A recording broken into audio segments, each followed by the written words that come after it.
Why do we look so pink? Maybe because we have a pink ass light behind us. Welcome back to another HighKey Podcast, whatever we're called. What do you mean, whatever we're called? We're called HighKey Podcast. We don't remember. I don't Formerly remember. known as HighKey Book Club. Correct. Yeah. And we're bringing a special episode. We're not necessarily back. We've gone and come back many times as a podcast. That's and I think we just had something to say. We just come back when we have something to say. That's what matters. Yeah. We still watch movies. We still watch TV shows. We still talk about them. We still talk about all them the time. But we're not necessarily pressing record when we do so. But I don't know. This was a fun journey to go down with you on these two films that we're going to talk about today. Yes. So today we want to do kind of a versus, a kind of compare and contrast. I think you can guess whose idea it was. But yeah, we are comparing and contrasting. Can I guess or can they guess? They can guess. Okay. I'm curious. I don't know. Like, was it me or was it you? Obviously, it's me. Okay. I'm just making sure. Obviously. Because I love watching shitty movies. And you love it too. You love watching shitty movies together. I don't know if the listeners can see my shady face, but... well, yes. But I've watched these movies and been aware of them for a long time, but I hadn't rewatched them. They're not really part of my repertoire of rewatching. I mean, a lot of those movies for me, and these aren't really in that, but they're kind of in the vein. They're rom-coms. So we're going to be talking about Friends with Benefits and No Strings Attached, which are two movies that kind of logline wise have the exact same premise, and came out the same year in 2011. So, is it okay if I just lean on your chair like this? Yeah. Okay, cool. Don't overthink it. No, I just wanted to make sure. I don't want to start leaning on a chair and you don't want me to. So no, it's fine. But yeah. Yeah, they're both from 2011? Both from 2011. 2011, It was kind of a pop culture moment of That's like pre-Obama second term. Yeah, sure. But very much during Obama era. Yeah, sure. And I don't know. It's always like a pop culture thing. And I feel like themes arise in pop culture of like there was a year that everything was about teen pregnancy in the media. And there was and I did track that down. Yeah, you're good about tracking those themes over time in history. Well, no, but I looked into it for a video. One of my very first YouTube videos was about tracking down where it started, the teen pregnancy one, and it was Juno. So it makes sense. Like the high art trickles down into the mainstream Hollywood. Then it got to reality TV with Teen Mom, or 16 and Pregnant, and then it was in the melodrama cheesy soap opera with Secret Life of American Teenager. So it just kind of makes the rounds. And also Sarah Palin's daughter. That was kind of like a news story. Oh, interesting. But it was so fixated upon because it was already an obsession. Sarah Palin's daughter was 16 and pregnant around this time. So and the media was obsessed. Makes sense. Yeah, and Jamie Lynn Spears as well. So that was a moment and a thing. And I haven't tracked down the Friends with Benefits theme and if it came from a high art place or something. But it was kind of a weird thing that these two movies came out months apart. Just seemingly kind of random.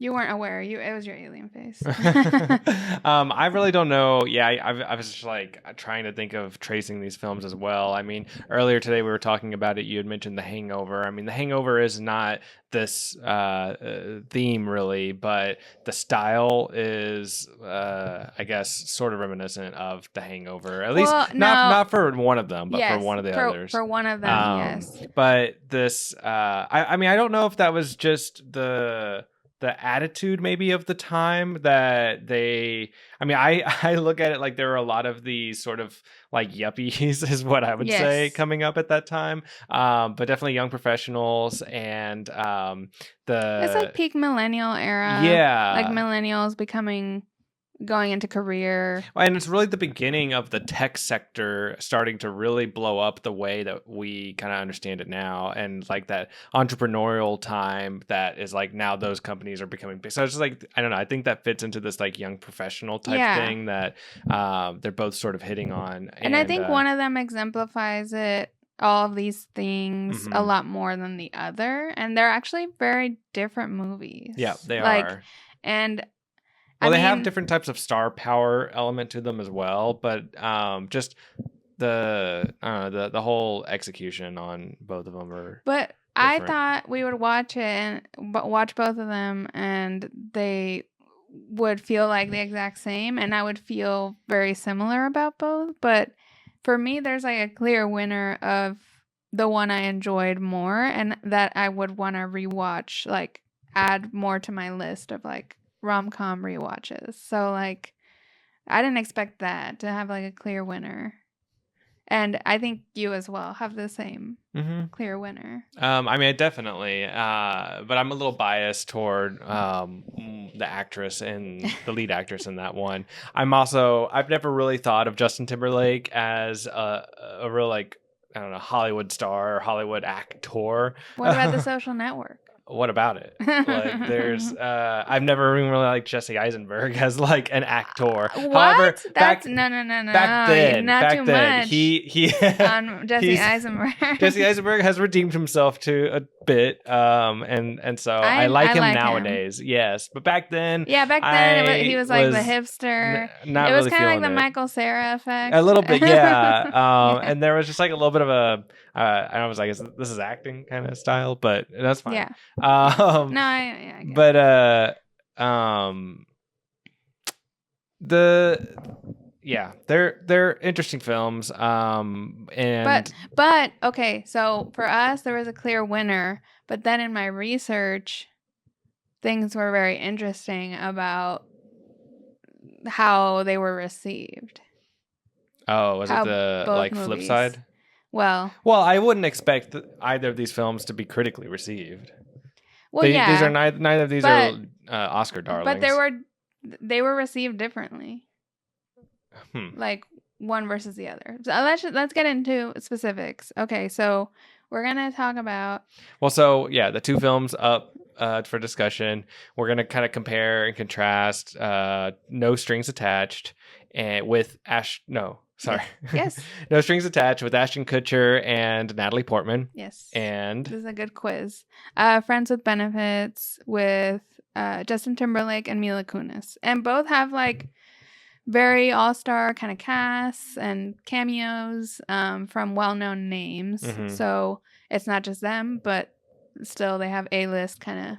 Sorry, I don't know the writer and directors of either of these. I do. Please share. They're waiting. So something that I want to say which one we enjoyed most. Okay, you want to just rank like? No, I just want to say it because it's because of the writer. So we're team No Strings Attached. We are. That wins for us. Sorry, there's not that much suspense. It's kind of early in the video, but it's important to know. And when I was watching them, but it's the opposite order that we watched them. We watched Friends with Benefits first. I don't know if that order. Why? I don't know if it. We sought out to do this or to watch these movies, like when we watched Friends with Benefits, did you plan to follow it up with No Strings Attached right away? Well, I told you yes, because the only reason is because Friends with Benefits played after Drag Race, after RuPaul's Drag Race, which they always play a movie after, and I'm always in anticipation of what it's going to be. Yeah. And sometimes it's Friends with Benefits. They've done it before, but yeah, so we, after Drag Race just started, we usually start the movie that comes on after. And because it's better than Wolf of Wall Street. Yeah. And because we had already started it, that's why I was like, well, let's just continue it, because we were looking for a shitty movie. And then I was saying like, and when I told you let's continue it, I also followed it up with, and we should watch No Strings Attached after to compare and contrast. I see. So that's on you not remembering. But Well, it's besides the point. I was just trying to ask. Anyway. So when I was watching the two movies, when I was watching No Strings Attached, I realized it felt really different than Friends with Benefits. And I was realizing it kind of felt like this was the version of the movie written by a woman, while Friends with Benefits felt like the version of the movie written by a man. And a straight man at that. Well, yeah, of course, because it's Hollywood. But yeah, so I just feel like that kind of influenced which one I liked better. And I wasn't sure at first if it was the case. I was like, why does this feel like the female gaze version of the Friends with Benefits screenplay? And it's because it was written by a woman. I think Elizabeth Merriweather. That might not be her first name, but Merriweather, who went on to write The Dropout for Hulu, the Elizabeth Holmes biopic series. Very cool. So yeah, very cool.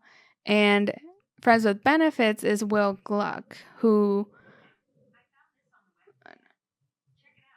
Siri. What? Nobody asked you. Siri's trying to interrupt the podcast. I don't even know what, like, girl, I think it's your iPad over here. Oh. Girl, I don't know what it is. What is going on? We have too many iPads and iPhones going on. Yeah.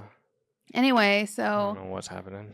Friends with Benefits is Will Gluck, who wrote Easy A. Okay. And also more recently, Anyone But You, with Sydney Sweeney and Glenn Powell, one of the only recent theatrical release rom-coms. And I think Friends with Benefits is one of his weaker movies.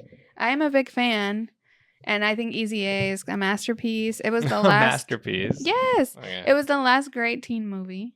Okay. For sure. Big 2009. claim. Yeah. And then we had other teen movies, but they were never the same again. Like Booksmart, I would say, was another one in the 2010s, but it just has a different vibe. It's like moving into more Gen Z, you know? Anyway, so Will Gluck is Friends with Benefits. So, okay. Yeah, those so are we have Will Gluck, who wrote Friends with Benefits, and then we've got Merriweather that wrote No Strings Attached. Okay. Correct. And I was glad that I was right and that I had a good read on it, because it was just a hypothesis when I was watching No Strings Attached, where I was like, Friends with Benefits is just like, it's more about the sex and it's more like raunchy, and it just feels more, it also feels like more from the man's perspective. Like Justin Timberlake's character has more of like the backstory that we learn about and like the vulnerabilities that come out. He's more like, even though both movies are about both protagonists, it's more about one. It's always more about one character's journey. And for Friends with Benefits, Justin Timberlake. For No Strings Attached, it's Natalie Portman's character. So it's just interesting, and it makes sense why I would resonate with it more. As a woman. I mean, I think I don't know, this is getting way too granular and subjective about the titles, but I think that No Strings Attached kind of implies a relationship a little bit more than the blatant Friends with Benefits. Like Friends with Benefits is just obviously sex. Yes, and also No Strings Attached was originally titled Friends with Benefits, but then they got into like a dispute. Oh. Yeah. And that's why maybe in the movie they call it Friends with Benefits most of the time. Instead of, they don't mention No Strings Attached in No Strings Attached. So it's interesting how, and yeah, I think it's a better name that suits it better. Yeah. Susie Toots it. Wait, what? Sorry. No, yes. But I think it suits the tone better, even though it's just like, it is very whatever. The No Strings Attached? Yeah, and Friends with Benefits sounds more like sexy. Yeah. Which is more the tone of Friends with Benefits. Definitely. So I mean, I think that the No Strings Attached is a little more ambiguous. Like it could mean other things, and I mean it does end up going a little deeper on the concept. But Friends with Benefits, I don't think there's any question about what they're getting at with that. Yeah, and it makes I think sense their title that, suit. Yeah. In the end, and it lucked out, I think, for them that they they got in a dispute. Even though No Strings Attached came out like in January, and then Friends with Benefits was a summer release. So it was like while they're in production, they were disputing each other, and like they were very aware of the other movie. Like they were getting asked in interviews about the other movie, and Mila Kunis was just like, "They're just different movies, guys." Like that was like her thing. High art here. Yeah. They're different stories, and there's only so many stories in the world, she said. Oh shit! That was her defense. But I think that's what they say. They are very different. Yeah. I mean, they just have the PR lines they have to say, but they are very different movies. Like, not to be Mila Kunis about it, but they were. For sure. Well, I mean, I think that it's abundantly clear pretty on the onset that, like, in the first 20 minutes of each film, you can tell that one has more heart than the other to it. No strings attached. Yeah. To be clear, I want to be clear. Well, I want to be clear because and then there's only really like one kind of sex montage, maybe 1.5 in No Strings Attached, whereas it felt like the Friends with Benefits, it kind of like kept like going on with the different sex bits on and on and on. Yeah, a lot of sex bits, and honestly, No Strings Attached, they shouldn't have made it rated R. Oh yeah. They don't show nudity really, and they just drop F-bombs, which I'm always annoyed when movies just like make themselves rated R just for the F-bombs, because it's like you're wasting a demographic that would have like teens would have liked this movie, you know? Mm-hmm. So it was kind of like a dumb move. I think Friends with Benefits was more like, okay, rated R. Yeah, it's for adults. It's more adult. Yeah, there's no boobs, but there's lots of butts, and also, but are butts really rated R? Right. Well, I don't know. Probably. But No Strings Attached, or sorry, no. Friends with Benefits, they go a little more explicit with the like sexual acts being depicted and suggested for sure.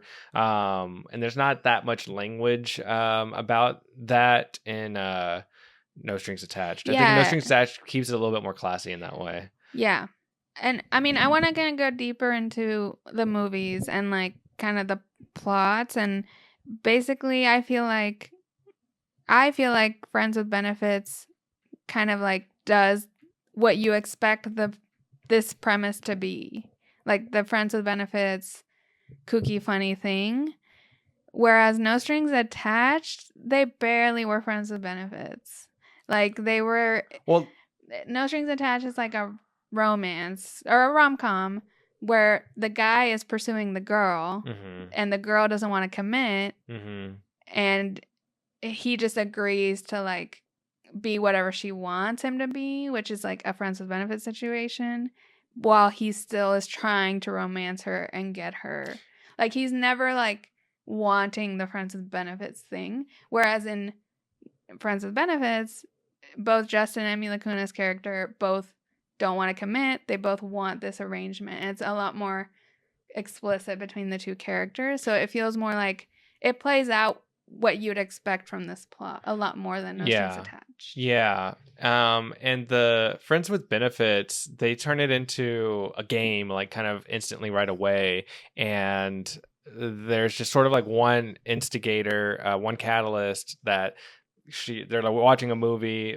They say like she just says kind of an offhand line, and then boom, he takes that, runs with it. That becomes the rest of the movie. Whereas in No Strings Attached, they build it up. There's history, there's story that like they have known each other since they were in like middle school or high school, and it's kind of like the build up of it at the beginning, like the setup of the movie is kind of like When Harry Met Sally, in that they're meeting up at different points of their life until they finally meet up and like have a relationship of some sort. Right. I mean, friendship. It starts like, you know, some like 15 years before the present or something.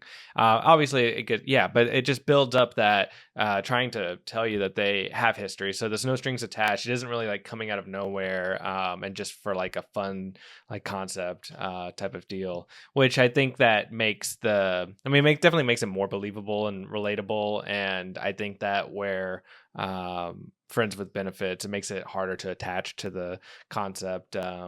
But yeah, I think that's just a kind of fun movie. I don't know. Yeah, Friends with Benefits. There's more gags. It's There's very goofy gaggy. cameos. Like Yeah. Shaun White shows up and says some out of pocket shit, and You want to go? yeah, he's like trying to fight. It's just like, yeah, a little bit more of those hangover-ish shenanigans. Woody Harrelson is in it. He's one of the big names, and he plays like a really raunchy gay man the whole time, and he's like.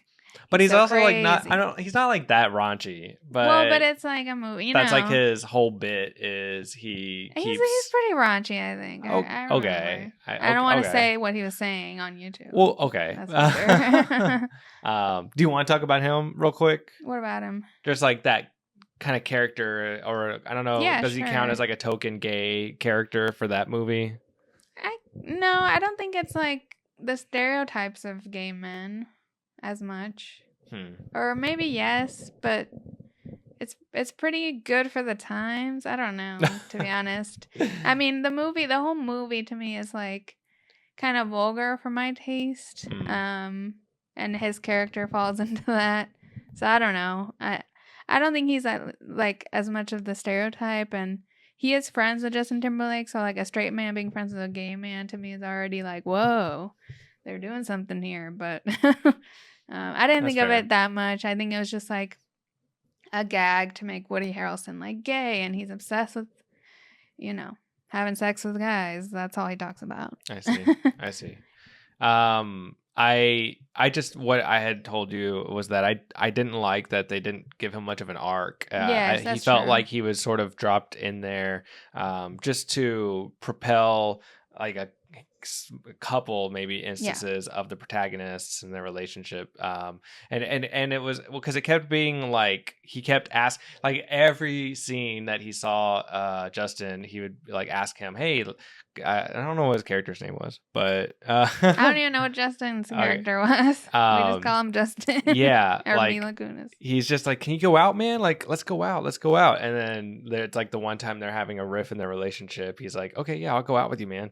But there's just no other than the climax and when he needs like a means to transportation, does he ever come into play really from a plot standpoint, and he doesn't ever have his own arc of any kind, whereas like otherwise he could have been an interesting developed character. And I think that usually in movies like this and in something like No Strings Attached, it would be more expected to have that character have some kind of journey. Yeah, that makes sense, because comparing to No Strings Attached, the side characters did have journeys of their own, and like it Ashton was cute. Kutcher's coworker type. Well, so but we can get into we should get into the side characters, because that was a big strength of No Strings Attached as well. We had some A-list names. Natalie Portman's best friends were Greta Gerwig and Mindy Kaling, right? And even Guy Branum. I know him more as a writer, but he's an actor in things.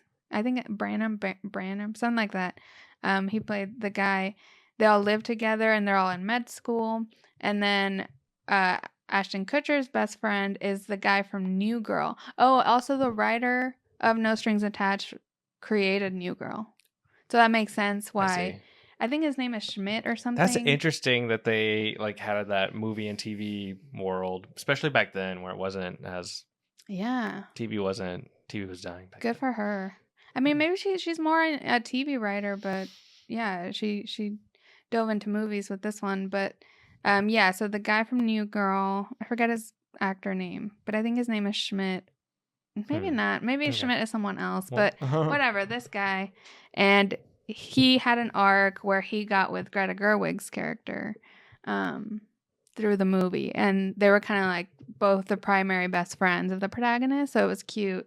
Their best friends ended up together. And it was interesting because it was like a foil to the main characters, because the side characters were kind of had a lot less bumpy and complicated of a relationship. It was more straightforward. Like the guy, they pursued each other and they went on dates and they progressed. Like it was very natural, and it showed kind of like a contrast to Natalie Portman and how she wasn't like having that kind of success. She had like some mental blocks against like committing and like a smooth dating experience. So like I think the side characters helped illustrate that. But yeah, they had their own arcs, and they were more realistic, I don't know, grounded. They were cute, the best friends. I mean, Greta Gerwig, Mindy Kaling, by critics, they were one of the standout things that they praised. Okay, got it. They're like, we want that movie, the Greta Gerwig and Mindy Kaling movie. Okay. Which, yeah, sure, I'll take it for sure. But yeah, I thought there was more. Woody Harrelson was kind of like caring, and he didn't have much of a journey. Yeah, as a character. Did Kunis? Did she have any friends in the Friends of Benefits? What do you mean? Like, friends? Did she have any side friends? She had our mom, who was Patricia Clarkson, is her name. She's a well-renowned actress, and right. She's the mom in Easy A, and she plays kind of a similar character, but turned up to like 11. She's our mom who's kind of absent and like kind of really flaky with her. Yeah, so that's why she has trust issues. So they did develop Mila Kunis, just like they developed Ashton, but yeah, that was another good side character. That was her only. I mean, like, is that? I can't remember if that was. I don't think she had friends. Yeah, and is that something they had spoken about in the? Like, was she like just so professional? And she's a career woman. Yeah, I don't know. Yeah, I don't know. She told them like, come over and you can meet my friends. Yeah, but I don't remember. Justin's character had his sister. Yes, but that was towards the end. Yeah. Yeah. I don't remember who played her, but yeah, I thought Mila Kunis to have friends, but I guess not. That's what I was asking. Yeah, that's why I'm like, and it's like New York City. Like, what, you know? I mean, she mentions having them, so she must have had them. I don't know. Well, I want to like while we're talking about the side characters, talk about how one common thing that both of these films had was that the protagonist men, they both had like fathers. Wait. It's not that it's Natalie Portman. Yes. Had. So then the main, like, the slightly more main protagonist of each movie. I don't know if I still don't know if I've got that right, but. Justin Timberlake and Natalie Portman. Yeah, but also Ashton Kutcher had father issues. Oh, too. Yeah. Oh, my God. He had a whole thing. Yeah. With the dad. That was his story. Okay. Yeah. Oh, God. Sorry. So that's why. No, yeah. Yeah. He had father issues. Yeah, I thought it was interesting that that is one common thing they sort of shared was that they used the relationships that these main characters had with their fathers as ways to build them emotionally, for sure.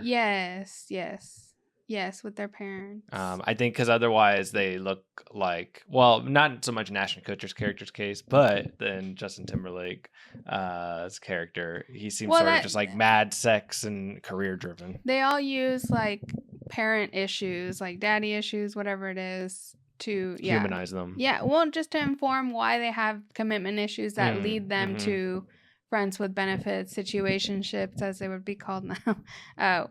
What leads them to that is like usually issues with their parents. So Freudian. Right, of course. And Justin Timberlake, his dad is like sick. He has like Alzheimer's or dementia or something, and so he's struggling. And then for Ashton Kutcher, his dad is famous. Right. And he starts dating old Hollywood. Right.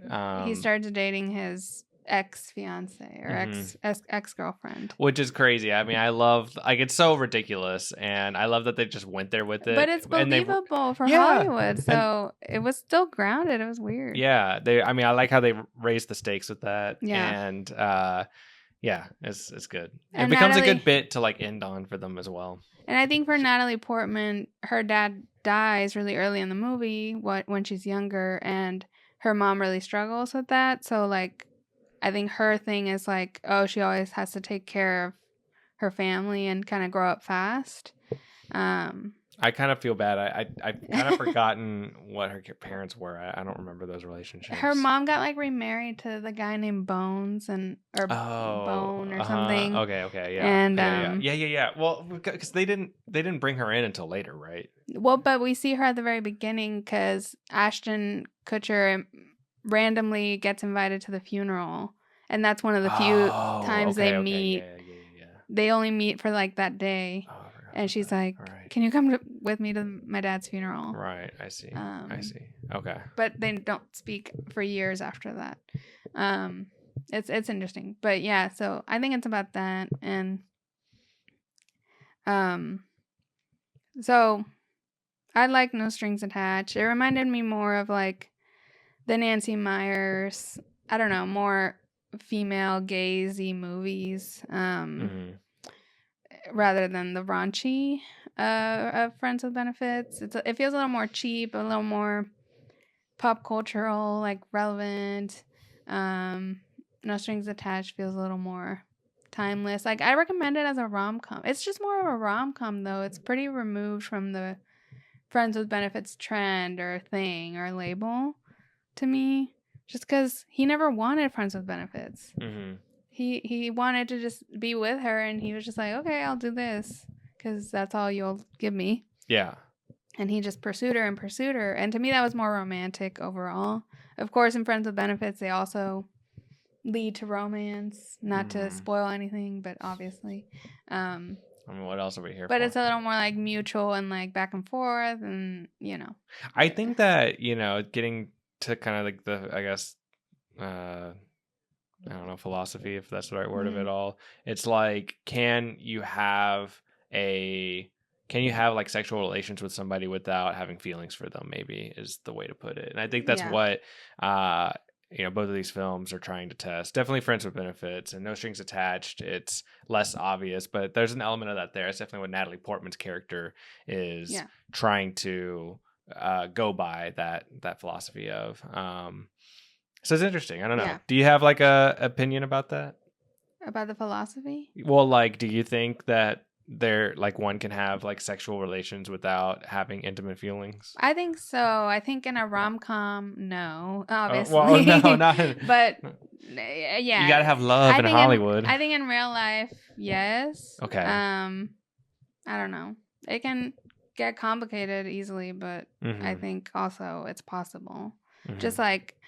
In rom-coms, it's always a question of like, can men and women be friends? Yeah. And it's like in real life, yeah, totally. But in a rom-com, no. Obviously. Yeah.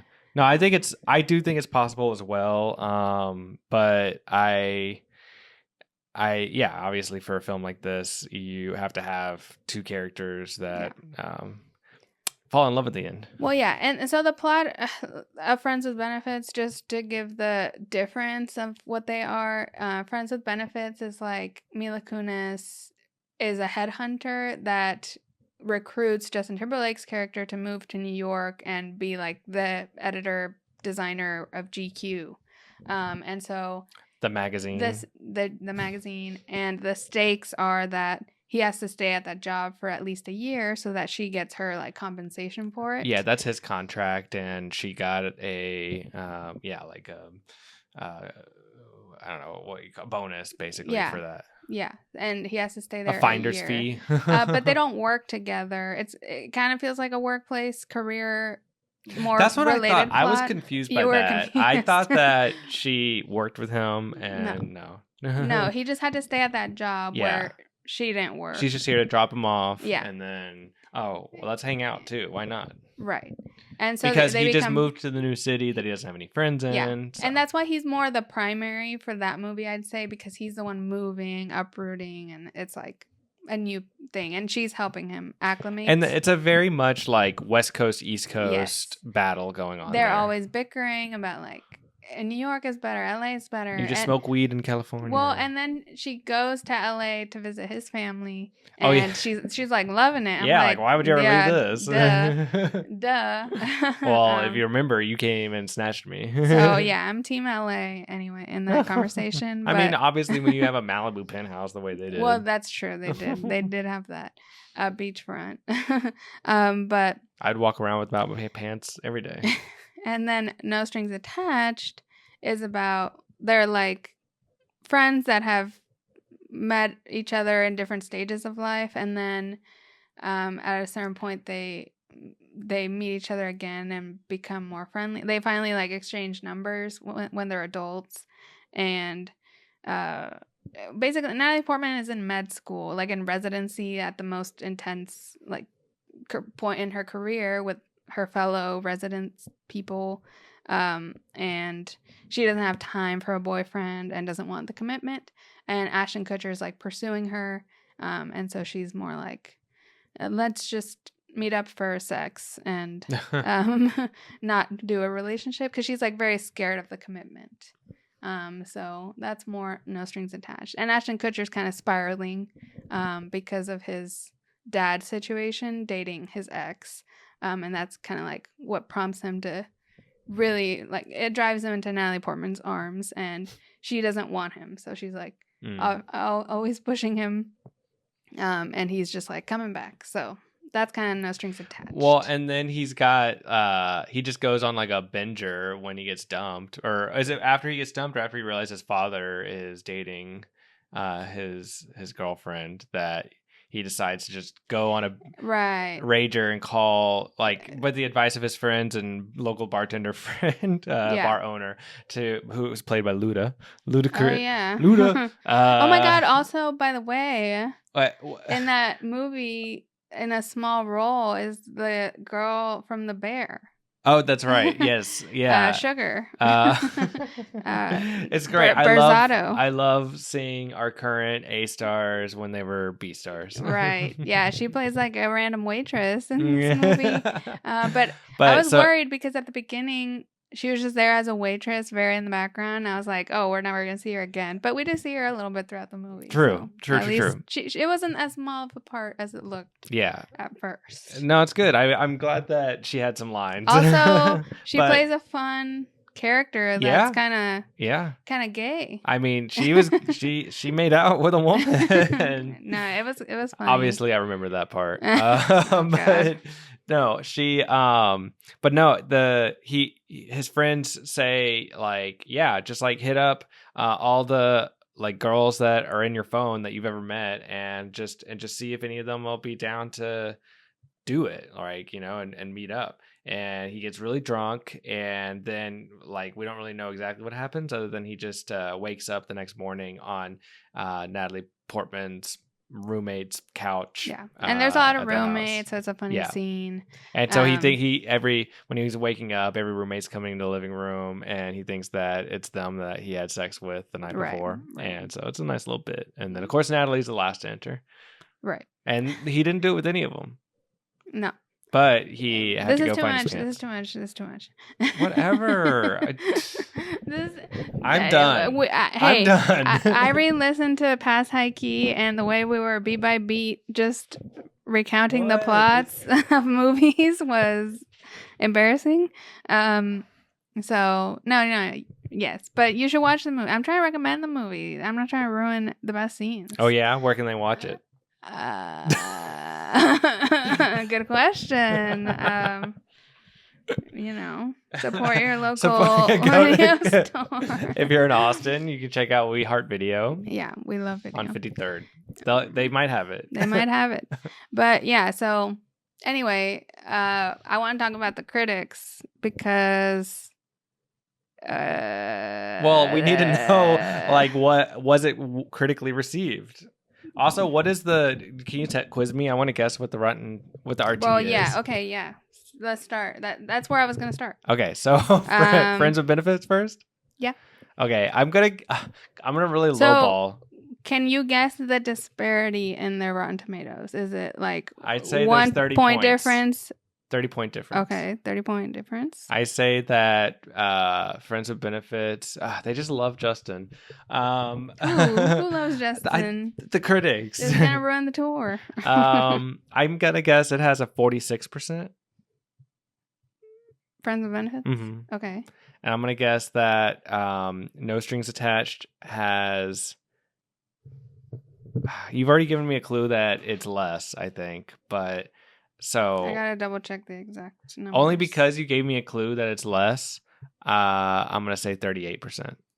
So what did I say? 46 and 38? Is that a 30-point difference? That's not a 30-point difference. Shit. Yeah. I backed myself into a corner here. A little bit. Let me know when you're ready. Okay, I'm ready. You're ready? Yeah. Are you sure? You want me to guess again? You should think of the disparity harder and give a new answer, because... but was I right with No Strings Attached being lower? Well, yes, because I gave you the clue. Dang it. Well, I will keep... No, it's okay. I'll keep Friends with Benefits at... I guess I'll give it a little bit more. I'll go 54%, and 30 points difference is 24? So, but... That's not my Rotten Tomato, okay? Okay, yeah. So I would flip it for sure. I did give you a clue that No Strings Attached is less, because the critics and the people, I guess, are opposite what we're thinking. Okay, interesting. You were on the nose with the 46%, Oh, shit. but for the other movie. Oh. So 46% for No Strings Attached. And then 69% Rotten Tomatoes for Friends with Benefits. What? Correct. Friends with Benefits is beloved. What? And the critics were like not hating it. They weren't obsessed. It's obviously not high art Oscars or anything, but they were praising things about it.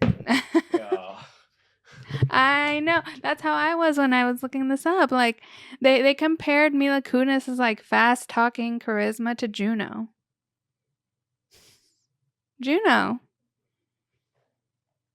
Oscar winning movie.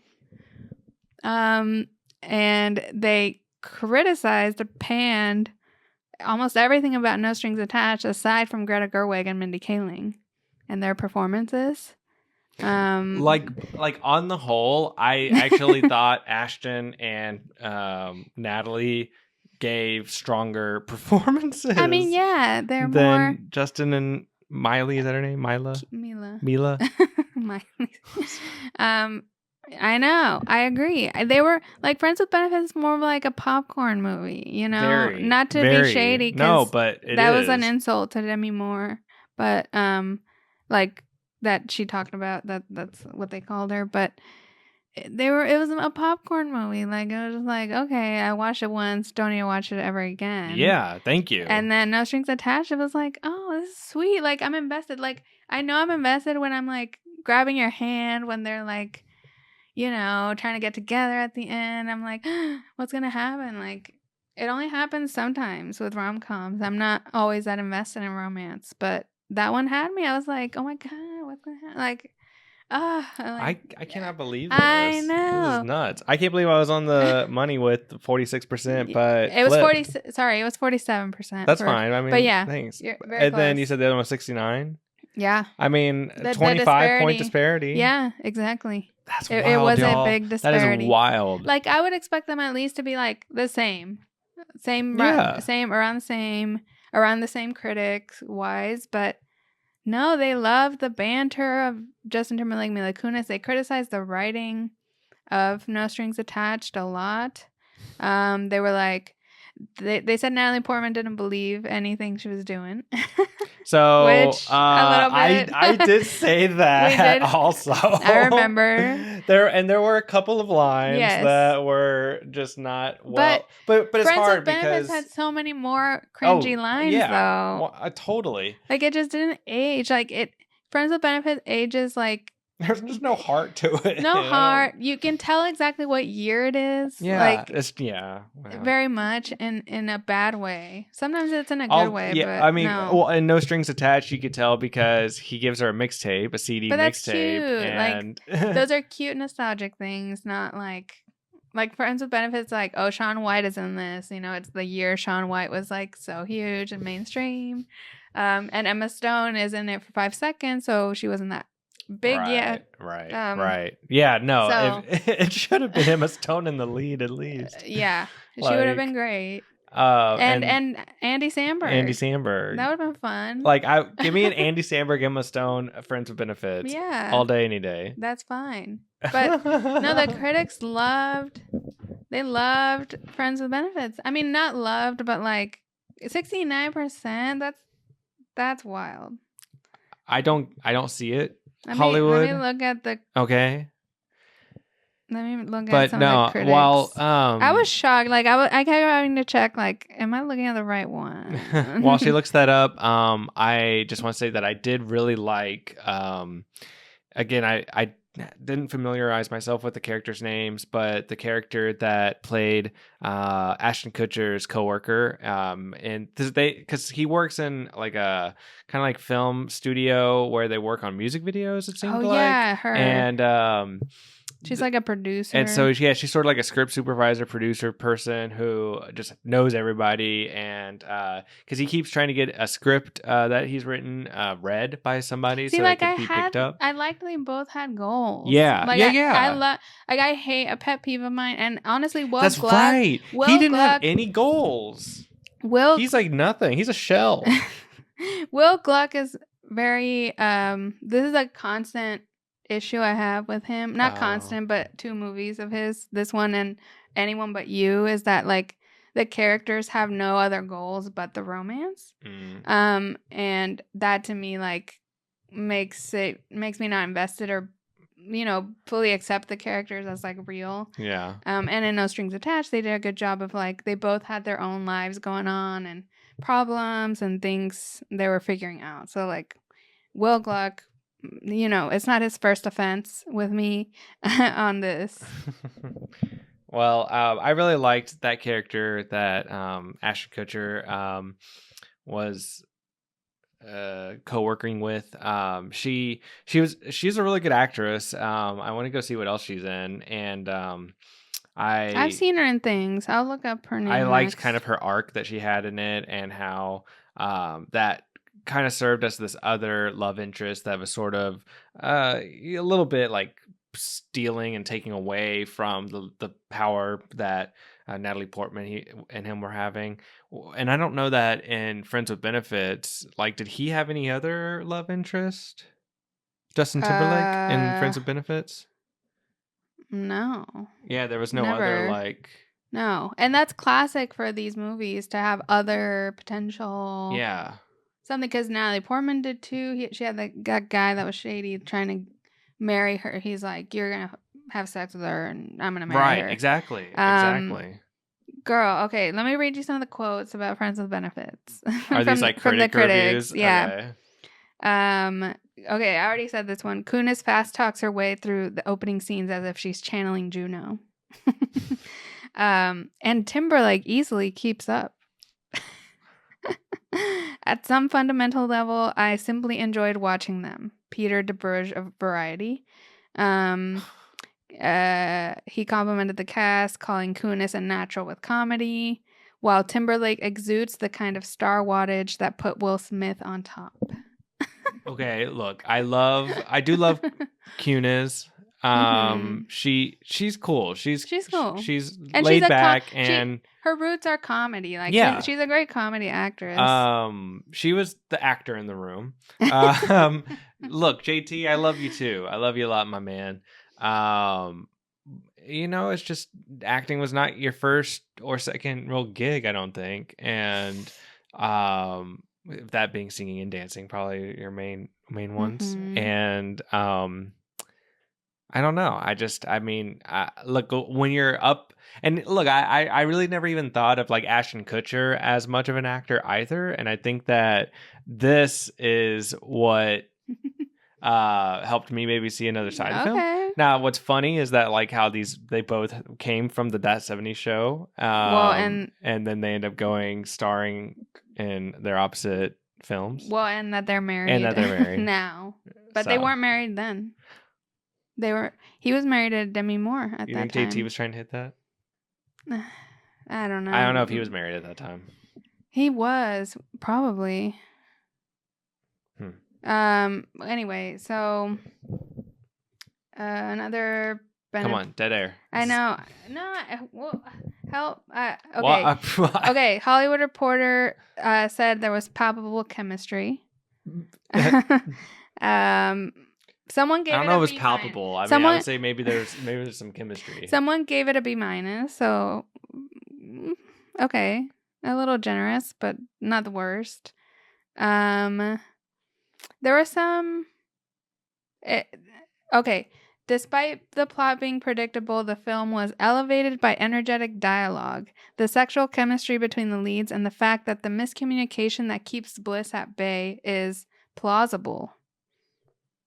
So they're saying that the miscommunication was like believable. So that redeemed it. I don't know. What are they smoking? I think this proved to me that like reviews are bought. Mm-hmm. They are bought by the studio. Yeah, for sure. The Boston Globe said it works like a charm, as in the film works like a charm. It mostly keeps its manic energy in check and plays to chick flick formulas without ever groveling, which is due almost entirely to the leads. So yeah, lots of praise for the leads. That's like pretty much all you see in the film anyway. Yeah, it's true. Well, okay, and then what do we have for... Yeah. Oof, you don't want to know. No Strings Attached. It's going to take me a second, so... Okay. Well, while she's looking that up, something I want to mention that I just noticed because I'm into title design. I can't remember the title design for Friends with Benefits, but with No Strings Attached, when the opening credits are coming up, the like words are like kind of like slowly separating from each other.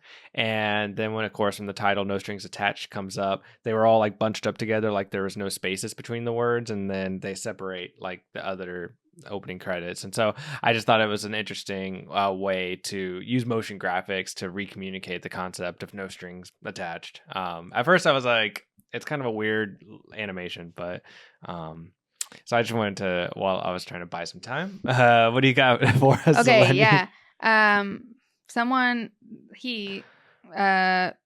A critic said, expressed disappointment on overuse of stock characters. Stock characters? as well as the director's heavy-handed direction and a story that is ultimately corny and contrived and conservative.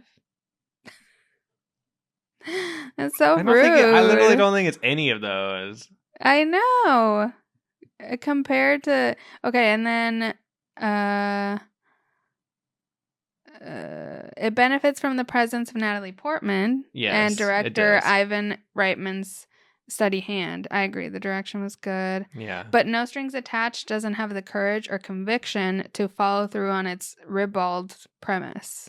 Oh. So I kind of agree with that in that like it doesn't like fully commit to the premise, but also it's better for it in that it's not just like, this agreement that doesn't feel as realistic. Like the way Mila Kunis, Justin Timberlake are like giving each other exact directions and communicating, like over communicating during sex to show like that they're not in a relationship. It's just like unrealistic. Like it's over the top. Yeah. And I just feel like No Strings Attached is like the more grounded approach to the premise. But they did not agree, I guess. Man,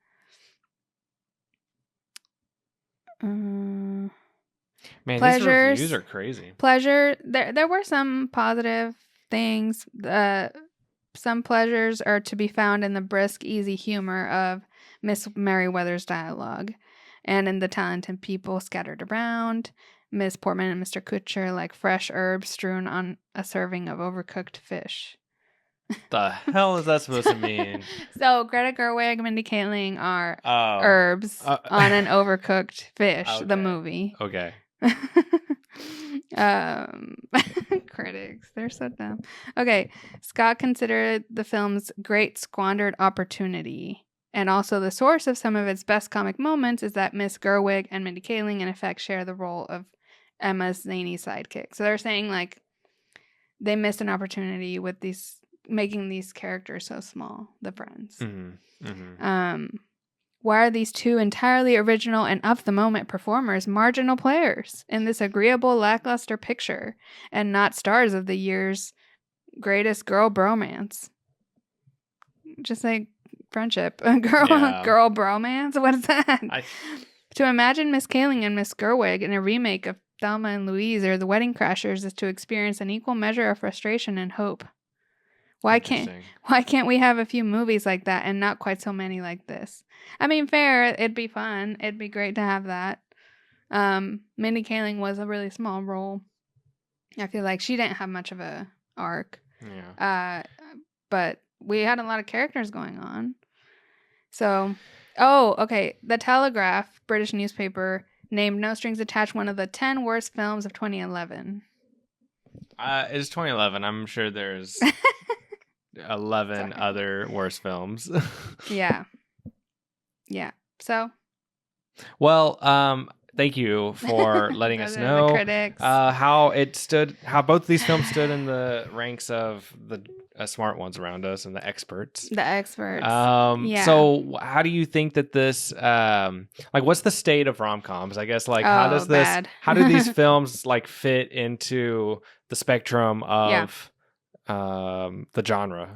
Well, I just feel like No Strings Attached like fits in with the greats. I mean, not the greats, but I mean, also the greats aren't that great a lot of the time. Like, I'm not obsessed with Harry Met Sally and those movies, or like the one with the books. What's the Tom Hanks? Same. You've Got Mail. Those movies, like, they have a lot of big flaws, even though, you know, they're kind of like the pillars of the genre. Like the ending of You've Got Mail, for example, is like universally hated. So I feel like No Strings Attached has enough going for it that it fits in with like good rom-coms, good romances. I definitely think it's in the not bottom half. Yeah.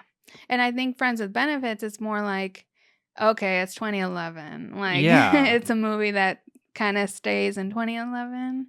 Yeah. And it just doesn't feel like as timeless. Like, I really think, unless you watched it a lot at that time, I imagine you have like a nostalgia for it and stuff. But if you didn't, it's just like, no. I mean, I think No Strings Attached could have been made any time in the last 20 years. Yeah. Whereas, that Friends with Benefits was a solely like early 2010s. Yeah. And they're still both better than like whatever the hell we are in now, state of rom-coms. Like, we just watched the Will Ferrell, Reese Witherspoon one that went to Amazon Prime, and it's called You're Cordially Invited. And although the cast is amazing, like, I love all the actors, honestly, individually, it was just a garbage script with the weirdest pacing, weird editing. Like, just even the basics of rom-coms, they're not getting right. Like, and I love the acting. Acting is great. Well, because they're all great actors. Yeah. Like the young actress I love. I like Will Ferrell in specific contexts, and I love Reese Witherspoon. But, man, like, for those people to not save it, it was garbage. So, like, Friends with Benefits is still better than, like, that to me. Yeah. But it's just very dated also, and just kind of, like, doesn't have a heart to make me come back the way No Strings Attached does. And also, to touch on the music a little bit, the soundtracks for each movie were very different. Friends with Benefits was more, like, pop, I guess, and of the time. I don't know, whatever. And then No Strings Attached definitely kept a more like indie rock kind of hipster vibe with the music. Felt a little more also artsy in that way. Not that you know, whatever. I don't even like that kind of music, but it just the tone was all very cohesive. Cool. Yeah. Well, do you have any final thoughts about these films? I recommend No Strings Attached for a good date night movie. Yeah, sure. A nice rom-com. Yeah. I just feel like, I don't know, I always see these two lumped together. Friends with Benefits deserves its place after Drag Race on MTV. It does. It does. It's a good one for that slot. Yeah. But I don't know. I just recommend it if you haven't watched it, or haven't watched it since it came out. And No Strings Attached. Yeah. And just like, I don't know. After I was always like lumping these movies together as like the same thing, and it's like, oh, it's ridiculous, same movie. But once I watch them, it's like, oh, they're so different, and like one is better than the other to me and stuff. So like, I don't know. I'm no longer gonna be like lumping them the same way, and I'm gonna be like really annoying about being like one is better than the other, and I'm gonna tell you which one. So I think it does take a little bit of heightened perception to find the nuanced differences, honestly, between the two. I mean, I know that we've spent like an hour dissecting that, but I think that in the general milieu of like rom-com offerings, I don't know how much like they really, defer in the grand scheme, but. Well, I think the plot is pretty different. Like, I think No Strings Attached is kind of like disguising itself in a trench coat as a Friends with Benefits gimmick, but it's not really. Okay, I like that. Like, it's not really. You could have just called it a rom-com and not like brought the Friends with Benefits theme into like the marketing of it or anything, and it would have still been a good rom-com. Yeah. But Friends with Benefits, it's like, it's just about the gimmick. Like, we're focused on the thing and making it a trend and a term and thing. I'm definitely more of a hater because it's just not really my genre to begin with. So you didn't like either? And I was a little dragged into them, but you didn't like them? No. I enjoy. I am easy to please with this kind of like really polished film style. I think like, and when it's got the star power the way they both do, so I'm able to just kind of like go along with it, and I'll watch a Natalie Portman film any day. So that's not she hard helps for me. a lot. She helps a lot. She's not usually in this. This is not, I wouldn't it's not really, her usual to do rom-coms. Yeah, it seemed a little out of her comfort zone, which is also like, it's not like a hard character, I don't think either. Or it's not like a super complex character. But anyway, do you have a final grade for these films? I didn't think about that. Okay, I forgot I will we tell you used my to, grades. Yeah, please. I forgot we used to do this. So I will give Friends with Benefits a solid C. And then I'll give, what do you think then I would give No Strings Attached? I don't know. I'm scared. You're scared? Well, because you're a hater. Right. Well, I'll give it a solid B. Oh, okay. Okay. I would give Friends with Benefits a C as well. All right. And probably a B plus to No Strings Attached. B plus. Makes sense.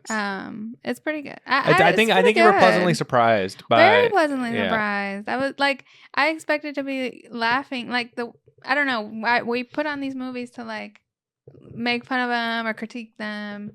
And Friends with Benefits was that, and then I was expecting the same thing, and then I was like invested, and I was like, "Oh shit!" I think that did surprise me too. Yeah, I mean, it was like 20 minutes or so into the film, and I was kind of like, this is like kind of not as cringy as I would have thought. Well, and we paused it because we went to bed or whatever, and the next day we were like, when are we gonna pick it up? Yeah. Like we were like invested. We want to know what happens. I mean, because they actually they built up something. They laid a foundation actually. And unlike Friends with Benefits, there was like didn't seem like that one had anything to resolve really. Yeah. To me. And I didn't really care where it was going. Yeah, and that was the problem with anyone but you with Will Gluck. So like, it's a thing, and I think he falls into that trap of just like, it's just the romance, and you know where the romance is going. Yeah. The things in rom-coms that surprise you are the characters' individual journeys. Oh, that sounds good. That sounds analytical. It does. Well, it's something I'm realizing, and one of my pet peeves usually when I don't like a rom-com, it's because the only storyline going on is the romance, and in a rom-com, you know where that's going. You know it's going to... We're going to end up together. So what I fall in love with really is like, what are the characters' journeys? What did they overcome to, or what are they bringing to this relationship? What in their own lives are they achieving or overcoming to get to this place at the end? Because that's the part I don't know exactly what's going to happen necessarily. It's like, is he, what's his relationship with his father going to be? Like, are they going to be on good terms even though his dad stole his ex-girlfriend? Like, stuff like that where it's like, I don't know where that's going, and it's interesting. Or how's med school gonna go? Like, can she have a relationship with med school? Like, I don't know, that kind of thing. So those are the things that are more a surprise in rom-coms compared to the romance itself, because it's obvious. Nice. Well, these were fun to watch, and I enjoyed talking about them with you today. You don't have to lie. Can we just not do this again? No, I would never lie. I did enjoy the time. I don't regret the time. It is 4 hours of my life I'll never get back, but I did enjoy talking to you about them. I think that again, there's a reason I was an alien in 2011. I'll just leave it at that. But I'm glad that now I can come back. I realize now I was an alien in 2011 so that I could be a sensitive critic in 2025 with you, Mrs. Lenny. Yeah. Right. Well, good. Should we see? I'm learning the rom-com lingo. Like, I feel like that's a line in our rom-com. Like, I was an alien in okay. 2011. We need to workshop it, but yeah, that could be cool. I do want to make like an alien rom-com. That'd be fun. But what else should we do? Yeah, what should we do for the next them, episode? I'm asking you. No one's Email watching. us. No one's listening. I mean, I definitely did not think about that. Do you have any thoughts? I didn't either. I mean, I've wanted it to. I mean, I would love to talk about The Wizard of Oz and Wicked. No, I mean, I'll talk about Wicked. The Wicked Wiz of Oz. I'll talk about Wicked. That's about it.